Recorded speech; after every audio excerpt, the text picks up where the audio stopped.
জলবায়ু পরিবর্তনের প্রভাব এখন সর্বত্র। প্রশ্ন হলো, এই পরিস্থিতির মোকাবিলায় আমাদের করণীয় কি? তালিকার সবার উপরে রয়েছে জ্বালানির রূপান্তর, অর্থাৎ জীবাশ্ম জ্বালানির পরিবর্তে পরিবেশ বান্ধব সবুজ জ্বালানির ব্যবহার।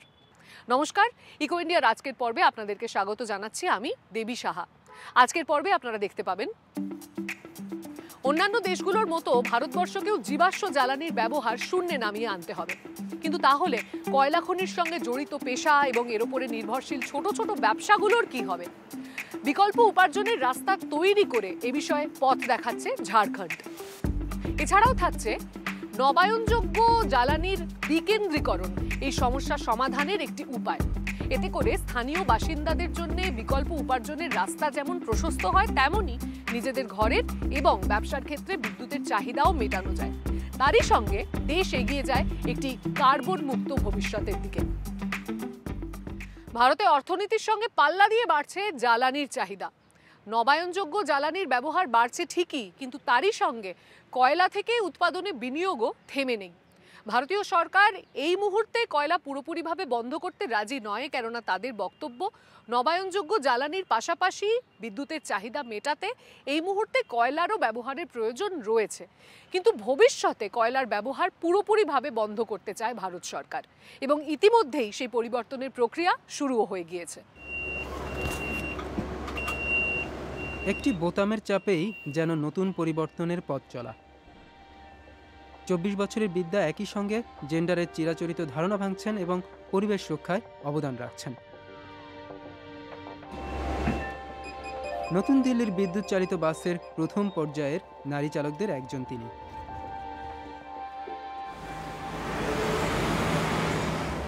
ভারতে ই বাস পরিচালনাকারী অন্যতম বড় বেসরকারি সংস্থা নুয়েগোর উদ্যোগে এই বাসগুলো পথ চলা শুরু করে। যাত্রীদের কিভাবে নিরাপদে তাদের গন্তব্যে পৌঁছে দেওয়া যায় পথে নামলে, সেটাই আমার ভাবনায় থাকে। ভারতের গ্রিনহাউস গ্যাস নির্গমনে 10% জন্য দায়ী যানবাহন। তবে যাতায়াত ব্যবস্থাকে পরিবেশ বান্ধব করার উচ্চাভিলাষী পরিকল্পনা নিয়েছে কর্তৃপক্ষ। ঝুঁকিতে ও প্রান্তিক পর্যায়ে থাকা মানুষদের কর্মসংস্থান তৈরির বিষয়টি নিশ্চিত করার মাধ্যমে কিভাবে ভারত তার কার্বন মুক্ত অর্থনীতি গড়ে তুলতে পারে, কিংবা বিদ্যার মতো নারীরা কিভাবে পরিবেশ বান্ধব অর্থনীতিতে যুক্ত হতে পারেন, আমরা তা খতিয়ে দেখতে চাই। সমস্যা শুরু ঘর থেকে। তারা প্রশ্ন করে, পুরুষের এই কাজ তুমি পারবে? শরীর দেখে বলে, এত পাতলা তুমি এত বড় গাড়ি চালাতে পারবে? কেউ বলে এটা পুরুষের কাজ, মেয়েদের জন্য না। কিন্তু কাজ তো কাজই, আপনাকে শুধু মন প্রাণ দিয়ে করতে হবে। এজন্য বিদ্যা ও তার সহকর্মীদের জন্য সহযোগিতা দরকার, যাতে পরিবর্তনটা তাদের জন্য সহজ হয়।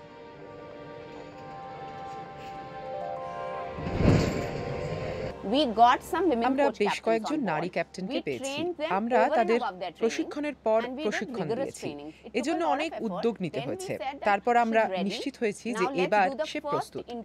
দিল্লি থেকে আগ্রায় যাতায়াতকারী ইন্টারসিটি সার্ভিস সারা পৃথিবীতে প্রথম, যেখানে যাত্রী, চালক এবং হোস্ট সবাই।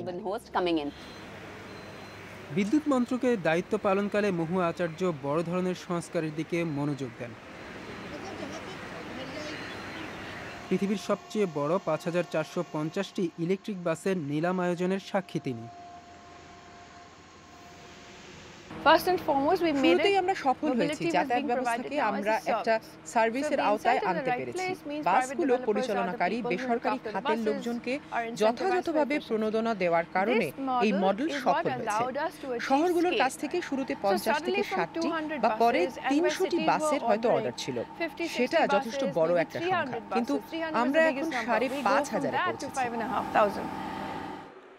পরিবর্তনের ধাপটি যাতে মসৃণ হয়, সেজন্য আরও কিছু শর্ত পূরণের বিষয় ছিল।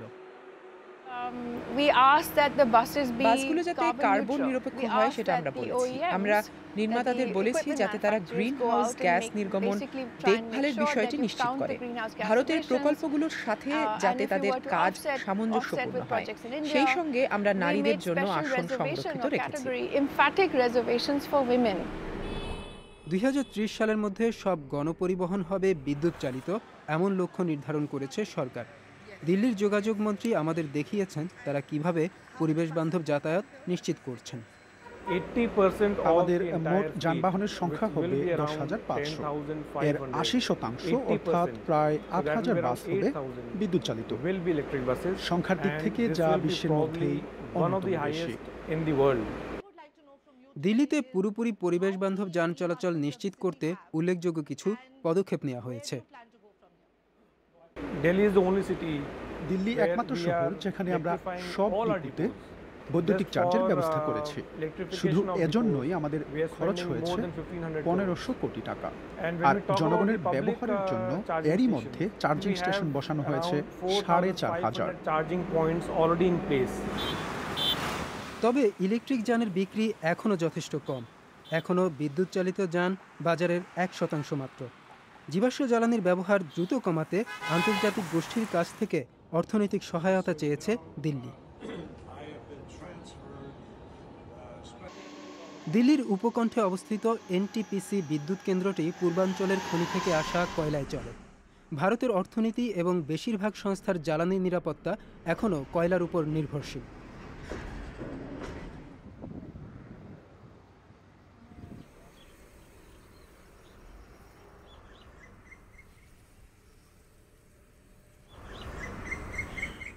জ্বালানি রূপান্তরের ক্ষেত্রে যাতে কয়লার সঙ্গে প্রত্যক্ষ বা পরোক্ষভাবে জড়িতদের কর্মসংস্থানের বিষয়টি নিশ্চিত হয় তার উপর জোর দিলেন আরতি খোসলা।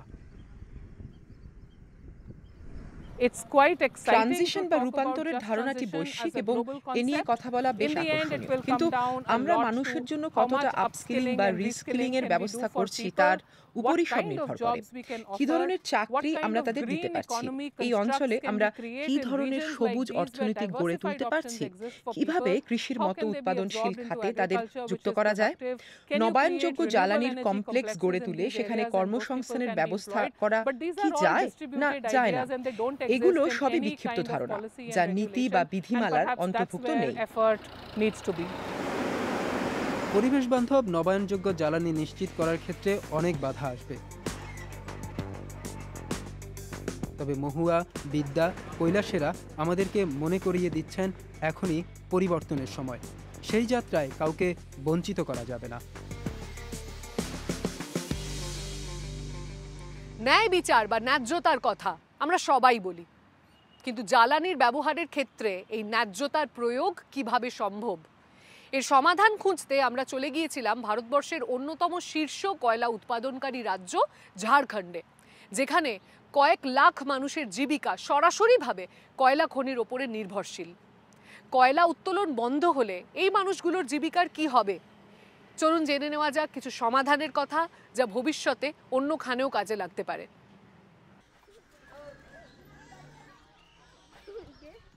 আপনাদের একটা গল্প শোনাই। আমরা এখন যেই কালো জমির উপর দাঁড়িয়ে, সেটা আগে এমন ছিল না। একসময় এই জমি সবুজে ভরপুর ছিল। কৃষকরা চাষ করে পরিবারের ভরণ পোষণ করতেন। এরপর একদিন তাদের জীবন বদলে গেল। জমির নিচে তারা কালো সোনার খোঁজ পেলেন। তাদের কৃষি জমি উধাও হয়ে গেল। বিনিময়ে তারা কি পেলেন? আগে 3 একর জমিতে একটি পরিবারে চলে যেত, কিন্তু তাদের সব জমি ত্যাগ করতে হলো। বিনিময়ে তারা একটি চাকরি পেলেন। এক পর্যায়ে তারা বেকার হলেন। ঝাড়খণ্ড ভারতের অন্যতম দরিদ্র রাজ্য, যেখানে বেশিরভাগ মানুষ দারিদ্র্য সীমার নিচে বাস করেন। এই রাজ্যে বহু আদিবাসী মানুষ থাকেন। তাদের অনেকের জীবিকা প্রত্যক্ষ বা পরোক্ষভাবে কয়লা খনির উপর নির্ভরশীল। রামগড়ে কি খনি তবে বন্ধ হচ্ছে? অনেকগুলো বন্ধ হয়েছে। নানা কারণে ঝাড়খণ্ডের অর্ধেকেরও বেশি খনি বন্ধ হয়ে গেছে। 60 বছরের সুনার দেবী রামগড়ের বাসিন্দা। 5 বছর আগে এখানকার কয়লা খনিটি বন্ধ হওয়ায় তার আয়ের পথও বন্ধ হয়ে যায়। সুনার দেবীর মতো এভাবে কতজন কাজ হারিয়েছেন তার সরকারি পরিসংখ্যান নেই। তবে বিভিন্ন গবেষণা অনুযায়ী প্রত্যক্ষ বা পরোক্ষভাবে নির্ভরশীলদের এই সংখ্যা 40 লাখ থেকে 1 কোটি। খনি যখন চালু ছিল সব ঠিকঠাক ছিল, সবাই খুশি ছিল। এখন আমাদের অনেকেই অনাহারে দিন কাটায়। খনি থেকে আমরা 400-500 টাকা পর্যন্ত রোজগার করতাম, এখন কিছুই নেই। বড়জোর নির্মাণ শ্রমিক হিসেবে কাজ করতে পারি, কিংবা নর্দমা টয়লেট সাফ করে অল্প কিছু রোজগার করি। just to earn a penny or two. 64-year-old Bijendra Prasad was once a এই young অঞ্চলের worker কয়লা in the শ্রমিকদের coal ইউনিয়নের trade নেতৃত্বে আছেন union. He Vijender has Prasad. worked over the খনির years উপর to প্রত্যক্ষ not বা only পরোক্ষভাবে voice the নির্ভরশীল struggles and শ্রমিকদের demands of workers in সংগ্রামের the কথা mines, বলেছিলেন but তিনি। also those like Sunar Devi who were informally dependent on them. তারা এখান থেকে চলে যেতে বাধ্য হচ্ছেন। এটা ঝাড়খণ্ডের সাধারণ ঘটনা এখন। বেশিরভাগ মানুষকেই চলে যেতে হচ্ছে। কেউ কেউ পাশের রাজ্যে যাচ্ছেন, কেউ অন্য শহরে, কেউ বা 10-20 কিলোমিটার দূরের বড় শহরে চলে যাচ্ছেন। কিন্তু যারা যেতে পারেন না তাদের কি গতি হয়? অনেকে অবৈধভাবে কয়লা উত্তোলন করে সেগুলো বিক্রি করেন। কয়লা খনি বন্ধ হয়ে গেলে শ্রমিকদের বদলি করা হয়, নয়তো অন্য চাকরি দেওয়া হয়। কিন্তু যারা খনির উপর সরাসরি নির্ভরশীল নন, যারা শ্রমিকদের কাছে খাবার বিক্রি করতেন, চায়ের দোকান, ছোট রেস্টুরেন্ট, সবজি, মুদি দোকান বা সেলুন চালাতেন, তারা সবাই বেকার হয়ে গেছেন। ভারত ধীরে ধীরে কয়লা থেকে সরে আসার পরিকল্পনা নিয়েছে। এর ফলে ঝাড়খণ্ডে যা ঘটেছে তা ভারতের অন্য জায়গাগুলোতেও ঘটতে পারে।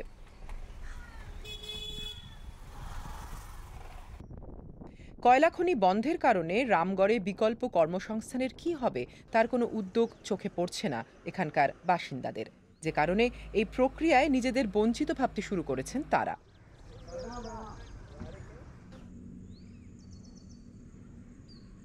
বেশিরভাগ ক্ষেত্রেই খনি বন্ধের পরের কার্যক্রম নিয়ে পরিকল্পনা হয় না। কখনো কখনো সরকারি অর্থ বা কয়লা সংস্থার সামাজিক দায়বদ্ধতা তহবিলের মাধ্যমে কিছু উদ্যোগ নেওয়া হয়, যদিও ভুক্তভোগীর তুলনায় এর সুবিধাভোগীর সংখ্যা সীমিত।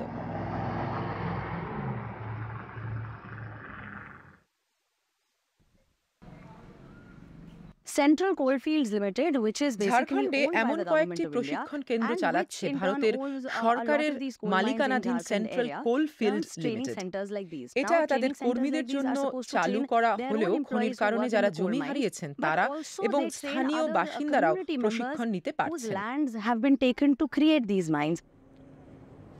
প্রতি বছর কয়েকশো মানুষকে বিকল্প কর্মসংস্থানের জন্য প্রস্তুত করা এই প্রশিক্ষণের উদ্দেশ্য।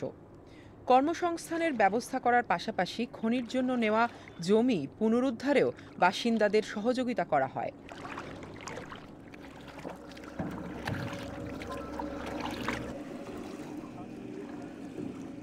We are right now আমরা in এখন what was যেখানটায় once আছি a coal একসময় mine, তা খনি ছিল, and now it has এখন been এটা converted মাছের into a খামার। fishery. What you see পিছনে behind me, যে there, দিকটায় আমরা where we're যাচ্ছি headed right সেখানে now, ছোট ছোট are মাছের small খামার fisheries রয়েছে which যা have been created ক্ষতিগ্রস্তদের as an বিকল্প alternate কর্মসংস্থানের জন্য employment, তৈরি sort of করা option হয়েছে।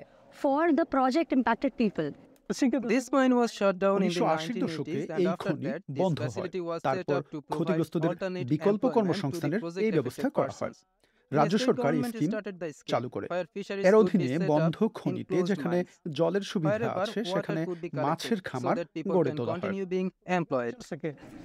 মৎস্য খামার বিকল্প একটা ব্যবস্থা, তবে তাতে সবার আয়ের ব্যবস্থা হয় না।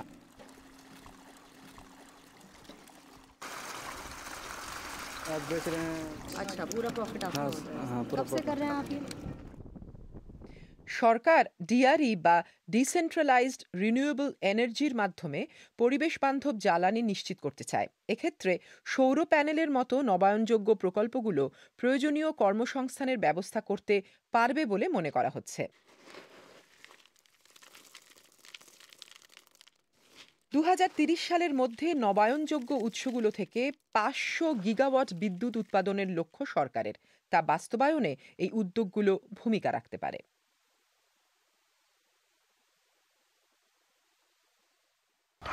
The three machines we saw and the milling machine run on solar এখানে power. তিনটি 4 যন্ত্র আর women একটি from মিল the সৌর village বিদ্যুতে run চলে। this unit.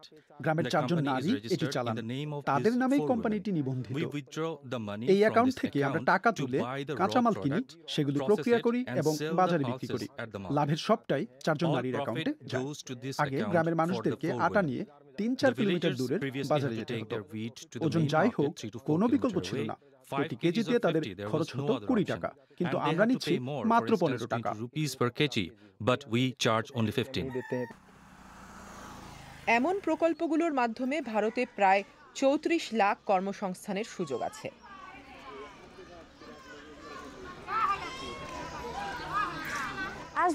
জীবাশ্ম জ্বালানি থেকে পরিবেশ বান্ধব জ্বালানির পথে যাত্রায় খনির ওপর প্রত্যক্ষ বা পরোক্ষভাবে নির্ভরশীলরা যাতে ক্ষতিগ্রস্ত না হন সে বিষয়টি আমাদের নিশ্চিত করতে হবে।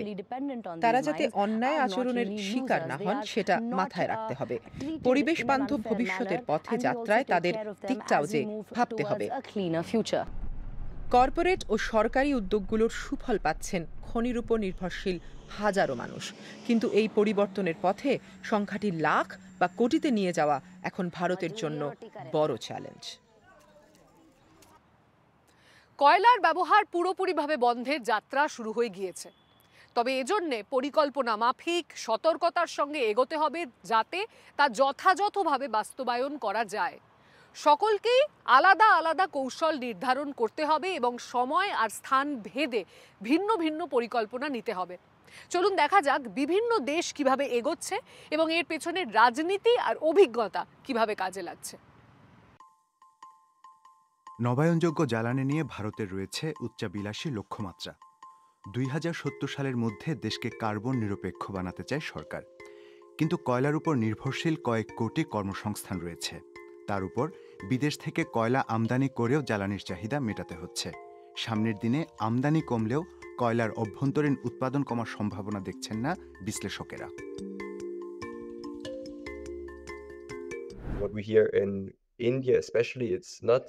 ভারতে কয়লা পুরোপুরি বন্ধ করা নিয়ে কথা হয় না, বরং কিভাবে তা কমানো যায়, কিভাবে জ্বালানি রূপান্তর করা যায় তা নিয়ে কথা হচ্ছে। কখনো কখনো সিসিএস প্রযুক্তি নিয়ে আলোচনা হচ্ছে, যার মাধ্যমে কয়লা ভিত্তিক বিদ্যুৎ কেন্দ্রের কার্বন নির্গমনকে মাটির নিচে আবদ্ধ রাখা হবে। এই পরিকল্পনাকে আমার বাস্তবানুগ মনে হয় না। বৈশ্বিক পর্যায়ে আমরা দেখছি ফটোভোল্টাইক বিদ্যুৎ কেন্দ্র বা নবায়নযোগ্য অন্য জ্বালানিগুলো কয়লা ভিত্তিক বিদ্যুৎ কেন্দ্রের চেয়ে অনেক বেশি সাশ্রয়ী। কয়লাতে আটকে আছে ইন্দোনেশিয়াও, বিশ্বের সবচেয়ে বড় কয়লা রপ্তানিকারক তারা। তারপরও 2060 সালের মধ্যে 17,000-এর বেশি দ্বীপের ইন্দোনেশিয়া চায় কার্বন নিরপেক্ষ হতে। কয়লার ব্যবহার বন্ধ করলাম, কিন্তু দেখা গেল প্রতিবেশী দেশের কাছে তা বিক্রি করছি, যা সেই দেশে কার্বন নির্গমন করবে। ইন্দোনেশিয়ায় ফটোভোল্টাইক বা ভূতাপীয় বিদ্যুতের বিপুল সম্ভাবনা আছে, কিন্তু উদাহরণ হিসেবে বলা যায় আমরা এখনো ফটোভোল্টাইকের তেমন ব্যবহার দেখছি না। বাজার সম্ভাবনা তেমন একটা না থাকা এর কারণ। দীর্ঘমেয়াদে কয়লাকে বিদায় জানাবে যুক্তরাষ্ট্র। পরিকল্পনা অনুযায়ী 2036 সালের মধ্যে সব কয়লা চালিত বিদ্যুৎ কেন্দ্রগুলো বন্ধ করা হবে, কিন্তু বিপুল কর্মসংস্থান জড়িত থাকায় কিছু রাজ্য এর বিরোধিতা করছে। যদিও নবায়নযোগ্য জ্বালানি যথেষ্ট আকর্ষণীয় এবং এর ব্যবহার ক্রমাগত বাড়ছে। কিছু ফেডারেল রাজ্য যেমন টেক্সাস তাদের জীবাশ্ম জ্বালানিকেই পছন্দ করে, তবে বায়ুবিদ্যুৎ প্রকল্প, ফটোভোল্টাইক প্রকল্প যে ব্যবসায়িক দিক থেকে লাভজনক হতে পারে অনেক সংস্থা তা বুঝতে পারছে। কারণ টেক্সাসে প্রচুর রোদ পড়ে, প্রচুর বাতাস রয়েছে, বিপুল জায়গা রয়েছে। সেখানে আপনি কি নির্মাণ করলেন তা নিয়ে অনেকে মাথা ঘামান না। 15 বছরের মধ্যে কয়লাকে বিদায় জানাতে চায় জার্মানিও। তবে এখনও দেশটির বিদ্যুৎ সরবরাহে 40% আসে কয়লা থেকে। তবে যেভাবে এগুচ্ছে তাতে দেশটি হয়তো দ্রুত নবায়নযোগ্য জ্বালানিকে পুরোপুরি আপন করে নিতে পারবে, কিন্তু এই প্রক্রিয়ার চ্যালেঞ্জও আছে। মানসম্মত প্রক্রিয়া, পরিবেশের উদ্বেগের বিষয়গুলো আমলে নেয়া, মানুষ ও প্রাণীদের কথা ভাবা, সেই সঙ্গে প্রকল্পগুলো যাতে বাড়িঘরের খুব কাছে না হয় সেটি নিশ্চিত করতে হবে। শুধু ভূপৃষ্ঠে নয়, সামুদ্রিক বায়ু বিদ্যুৎ প্রকল্পের সম্ভাবনাও কাজে লাগাতে হবে। আর এসব বিষয় নিয়ে আমরা এখন কাজ করছি। চীন পৃথিবীর সবচেয়ে বেশি কার্বন ডাই অক্সাইড নির্গমনকারী দেশ। বিপুল কয়লার ব্যবহার সাম্প্রতিক সময়ে দেশটির ব্যাপক অর্থনৈতিক উন্নতির মূল চালিকা শক্তি। তবে নতুন করে দেশটির কয়লার ব্যবহার বাড়ছে না। নবায়নযোগ্য শক্তির বাজারে তারা এখন অন্যতম প্রতিযোগী। 2060 সালের মধ্যে তারা পুরোপুরি কার্বন মুক্ত হতে চায়। এটা ভীষণ উচ্চাভিলাষী। চীন তাদের পঞ্চবার্ষিক পরিকল্পনায় দেখিয়েছে যদি তারা কোনো লক্ষ্য নির্ধারণ করে তাহলে সেটিকে অর্জন করে। হয়তো এজন্য সামাজিক দিক, সাম্য, গণতন্ত্রের মতো বিষয়গুলোকে মূল্য দিতে হবে। এজন্য সমালোচনা করার হয়তো অনেক দিক খুঁজে পাওয়া যাবে।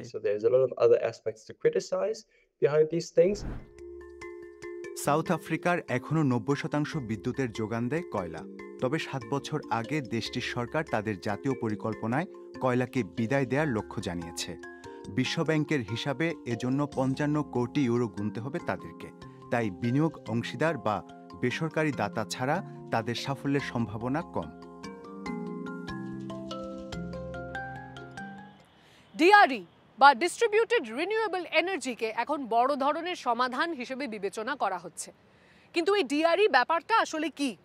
সহজ ভাষায় বললে বিদ্যুৎ উৎপাদনে বহুমুখী জ্বালানির ব্যবহার এবং তারই সঙ্গে অর্থনৈতিক আর সামাজিক সম্ভাবনাকে কাজে লাগিয়ে জ্বালানির চাহিদা মেটানো। সীমাবদ্ধতা থাকলেও এই কৌশল এখন কিছু প্রত্যন্ত গ্রামে বড় ধরনের প্রভাব ফেলছে। শৈলেন্দ্র বাহাদুরের জন্য এটি বিশেষ একদিন। উত্তরপ্রদেশের ভিতরগাঁওয়ের এই কৃষক তার জমি থেকে মৌসুমের শেষ কুমড়ো তুলছেন। গত কয়েকদিনেই কয়েকশো কিলো ফসল তুলেছেন তিনি। এমন সবজি অনেক সময় বিক্রি হওয়ার আগেই পচতে শুরু করে। এজন্য গত কয়েক বছর ধরে ফসল তুলে সেগুলো কোল্ড স্টোরেজে রাখেন তিনি। আগে অনেক লোকসান হতো, 10 কিলোর মতো সবজি ফেলে দিতে হতো, ঢেঁড়সের ক্ষেত্রে যা 300 টাকার সমান। এখন 5 টাকা দিয়ে স্টোরে রাখি এবং 1-2 দিন পর এখানকার পাইকারি বা খুচরা বাজারে বিক্রি করি। ভারত জুড়ে এখনও ফসলের একটি উল্লেখযোগ্য অংশ বিক্রির আগেই নষ্ট হয়। চালু থাকা কয়েক হাজার কোল্ড স্টোরেজ এই লোকসান কমাতে পারে, কিন্তু সমাধান ততটা সহজও নয়। এটা শহরের মতো নয় যে সবসময় বিদ্যুৎ থাকে কিংবা গেলেও 4-5 মিনিটের জন্য যায়। ট্রান্সফরমার নষ্ট হলে কখনো, এমনকি টানা 5 দিনও বিদ্যুৎ থাকে না। এ কারণে বর্জ্য থেকে উৎপাদিত বিদ্যুৎ দিয়ে HIS কোল্ড স্টোরেজ ফ্যাসিলিটি চালাচ্ছেন সতীশ কুমার। এখন আর তাকে জাতীয় গ্রিডের বিদ্যুতের উপর নির্ভর করতে হয় না, যা এখানকার কৃষকদের জন্য একটি বড় সুবিধা। ঠিক প্রয়োজনের জায়গাতেই উৎপাদিত হচ্ছে পরিবেশ বান্ধব বিদ্যুৎ, আর একেই বিশেষজ্ঞরা নাম দিয়েছেন ডিসেন্ট্রালাইজ রিনিউয়েবল এনার্জি বা DRE। এই ধারণা কিভাবে গ্রামীণ এলাকায় কাজে লাগানো যায় তা নিয়ে পরীক্ষা চালাচ্ছেন অভিষেক জৈন। গ্রামীণ সমাজের দিকে তাকালে দেখবেন সেখানে শুধু ঘরবাড়ির জন্য বা প্রতিদিনের কাজের জন্য জ্বালানির প্রয়োজন না, প্রয়োজন তাদের অর্থনৈতিক কর্মকাণ্ডের জন্য, যাতে তারা তাদের যন্ত্রপাতিগুলো চালাতে পারেন, গম থেকে আটা করতে পারেন কিংবা ফল থেকে জুস তৈরি করতে পারেন। 2030 সালের মধ্যে ভারত নবায়নযোগ্য জ্বালানি থেকে 500 গিগাওয়াট বিদ্যুৎ উৎপাদনের লক্ষ্য নির্ধারণ করেছে। এজন্য এখনকার চেয়ে উৎপাদন 3 গুণ বাড়াতে হবে। বিশ্লেষকরা মনে করেন শুধু DRE প্রকল্পগুলোর মাধ্যমেই প্রায় 3,70,00,000 মানুষের কাছে পরিবেশ বান্ধব জ্বালানি পৌঁছানো সম্ভব, যেখানে এই সংখ্যা এখন কয়েক হাজার মাত্র। আপনি যদি একজন ব্যাংকারের কাছে গিয়ে বলেন সোলার ড্রায়ারের জন্য আমাকে ঋণ দিন, তারা অবাক হবে, কারণ ব্যাংকার জীবনে সোলার ড্রায়ার দেখেননি। এজন্য ঋণ দেওয়া লাভজনক কিনা সে ব্যাপারেও তার কোনো ধারণা নেই। 1000 কিলোমিটার দূরে কার্দাপাল গ্রামের নারীরা মেশিনে সিল্কের সুতো বোনার প্রশিক্ষণ নিচ্ছেন। এর মাধ্যমে তারা অর্থনৈতিকভাবে স্বাবলম্বী হতে পারবেন। তাদের এই যন্ত্রগুলোর বিদ্যুতের যোগান আসছে কাছের সৌর প্যানেলের DRE প্রকল্প থেকে। এতে মাত্র 15 ওয়াট বিদ্যুৎ লাগে, যে কারণে সহজেই সৌর বিদ্যুতে চলে। 40 ওয়াটের একটি সৌর প্যানেল দিয়ে আমরা ব্যাটারি চার্জ করার পাশাপাশি 8 থেকে 10 ঘন্টা যন্ত্র চালাতে পারি। অর্থাৎ অন্ধকারে বা বৃষ্টিতে বা অন্য সময়েও আমরা এটা চালু রাখতে পারি। নবায়নযোগ্য জ্বালানির ব্যবহারে ভারতের সরকার প্রাথমিক খরচে 30% পর্যন্ত প্রণোদনা দিচ্ছে। তবে বিশেষজ্ঞরা তা আরও বাড়ানোর দাবি জানাচ্ছেন, বিশেষ করে আয়ের যোগান দেয়া DRE প্রকল্পের জন্য। সরকারের বিদ্যমান প্রকল্প সম্প্রসারণ বা সংযুক্ত করার মাধ্যমেই তা সম্ভব বলে মনে করেন তারা। আপনার আটার কল যেন ডিআরই বিদ্যুৎ প্রকল্পের হয়, আপনার কোল্ড স্টোরেজ যেন নবায়নযোগ্য জ্বালানির হয়। এই ধরনের নীতির মাধ্যমে মাঠ পর্যায়ে আরও অগ্রগতি দেখা যাবে।